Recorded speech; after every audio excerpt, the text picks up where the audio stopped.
Like, share and subscribe for more videos.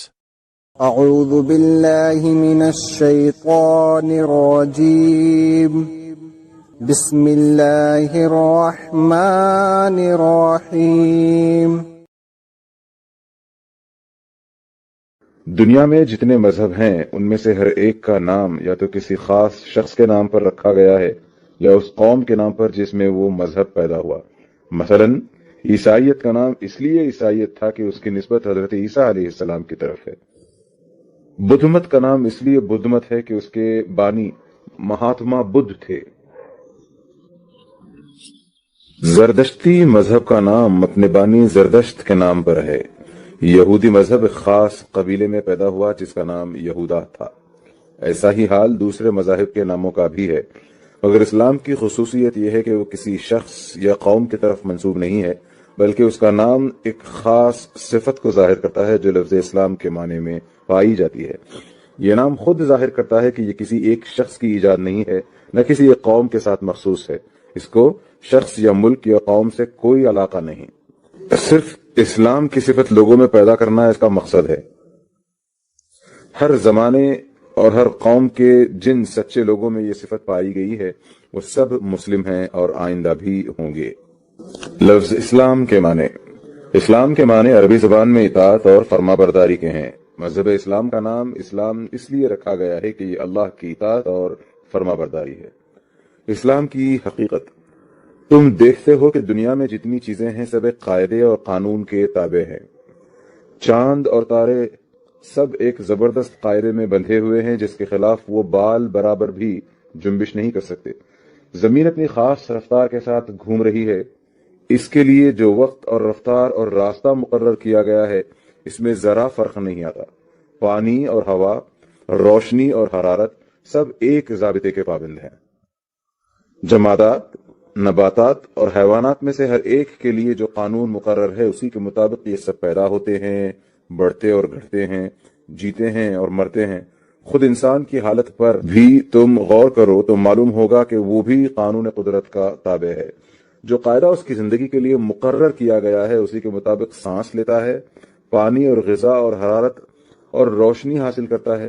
اس کے دل کی حرکت، اس کے خون کی گردش، اس کے سانس کی آمد و رفت اسی ضابطے کی پابند ہے۔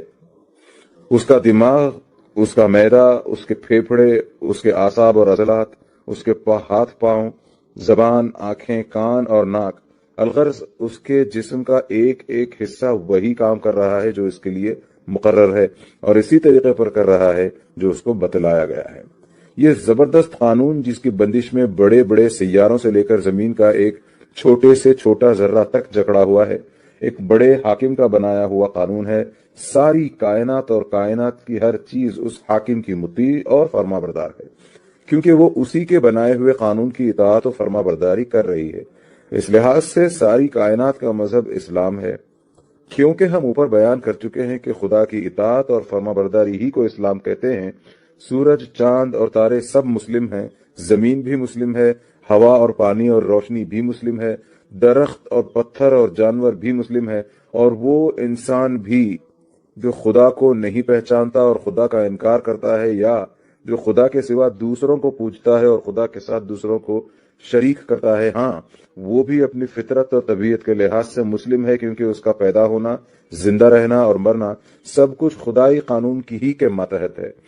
اس کے تمام اعضاء اور اس کے جسم کا ایک ایک رونگٹے کا مذہب اسلام ہے، حتیٰ کہ اس کی وہ زبان بھی اصل میں مسلم ہے جس سے وہ نادانی کے ساتھ کفر اور شرک کے خیالات ظاہر کرتا ہے۔ اس کا وہ سر بھی پیدائشی مسلم ہے جس کو وہ زبردستی خدا کے سوا دوسروں کے سامنے جھکاتا ہے۔ اس کا وہ دل بھی فطرتاً مسلم ہے جس میں وہ بے علمی کی وجہ سے خدا کے سوا دوسروں کی عزت اور محبت کرتا ہے، کیونکہ یہ سب چیزیں خدائی قانون کی فرما بردار ہیں اور ان کی ہر جنبش خدا ہی کے قانون کے ماتحت ہوتی ہے۔ اب ایک دوسرے پہلو سے دیکھو، انسان کی ایک حیثیت تو یہ ہے کہ وہ دیگر مخلوقات کی طرح قانون قدرت کے زبردست قاعدوں سے جڑا ہوا ہے اور ان کی پابندی پر مجبور ہے۔ دوسری حیثیت یہ ہے کہ وہ عقل رکھتا ہے، سوچنے، سمجھنے اور رائے قائم کرنے کی قوت رکھتا ہے، اور اپنے اختیار سے ایک بات کو مانتا ہے، دوسری بات کو نہیں مانتا۔ ایک طریقے کو پسند کرتا ہے، دوسرے طریقے کو پسند نہیں کرتا، زندگی کے معاملات میں اپنے ارادے سے خود ایک ضابطہ بناتا ہے یا دوسروں کے بنائے ہوئے ضابطے کو اختیار کرتا ہے۔ اس حیثیت سے وہ دنیا کی دوسری چیزوں کی مانند کسی مقرر قانون کا پابند نہیں کیا گیا ہے، بلکہ اس کو اپنے خیال، اپنی رائے اور عمل میں انتخاب کی آزادی بخشی گئی ہے۔ انسان کی زندگی میں یہ دو حیثیتیں الگ الگ پائی جاتی ہیں۔ پہلی حیثیت میں وہ دنیا کی تمام دوسری چیزوں کے ساتھ پیدائشی مسلم ہے اور مسلم ہونے پر مجبور ہے، جیسا کہ ابھی تم کو معلوم ہو چکا ہے۔ دوسری حیثیت میں مسلم ہونا یا نہ ہونا اس کے اختیار میں ہے، اور اسی اختیار کی بنا پر انسان دو طبقوں میں تقسیم ہو جاتا ہے۔ ایک انسان وہ ہے جو اپنے خالق کو پہچانتا ہے، اس کو اپنا آقا اور مالک تسلیم کرتا ہے اور اپنی زندگی کے اختیاری کاموں میں بھی اسی کے پسند کیے ہوئے قانون کی فرما برداری کرتا ہے۔ یہ پورا مسلم ہے۔ اس کا اسلام مکمل ہو گیا، کیونکہ اب اس کی زندگی سراسر اسلام ہے۔ اب وہ جان بوجھ کر بھی اسی کا فرما بردار بن گیا جس کی فرما برداری وہ بغیر جانے بوجھے کر رہا تھا۔ اب وہ اپنے ارادے سے بھی اسی خدا کا مطیع ہے جس کا مطیع وہ بلا ارادہ تھا۔ اب اس کا علم سچا ہے کیونکہ وہ اس خدا کو جان گیا ہے جس نے اس کو جاننے اور علم حاصل کرنے کی قوت دی ہے۔ اب اس کی عقل اور رائے درست ہے کیونکہ اس نے سوچ سمجھ کر اسی خدا کی اطاعت کا فیصلہ کیا ہے جس نے اسے سوچنے، سمجھنے اور رائے قائم کرنے کی قابلیت بخشی۔ اب اس کی زبان صادق ہے کیونکہ وہ اسی اللہ کا اقرار کر رہی ہے جس نے اس کو بولنے کی قوت عطا کی ہے۔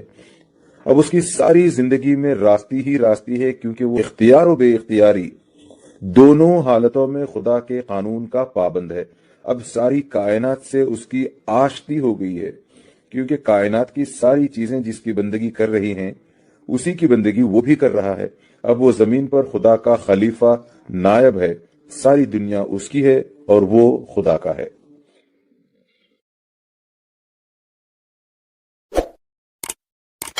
Like, share and subscribe for more videos.